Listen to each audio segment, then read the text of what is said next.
Bu vasl hamzasi. U doim so'zning boshida keladi. Ko'rib turganingizdek, unda vasl belgisidan boshqa hech qanday qisqa unlilar, ya'ni fatha, kasra va domma yo'q. Xo'sh, unda uni qanday o'qiymiz? Buning uchun 3-harfga qaraymiz.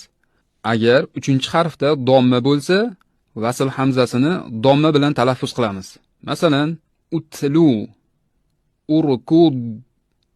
Agar 3-harfda fatha yoki kasra bo'lsa, uni kasra bilan boshlaymiz.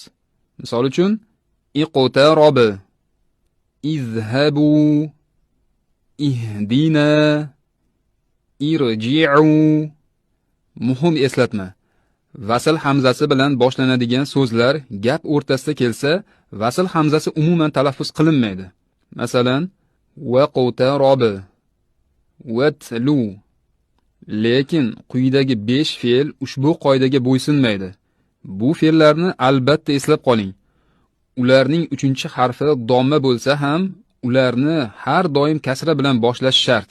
Masalan, ibnu, iqdu, imshu, ituni, itu.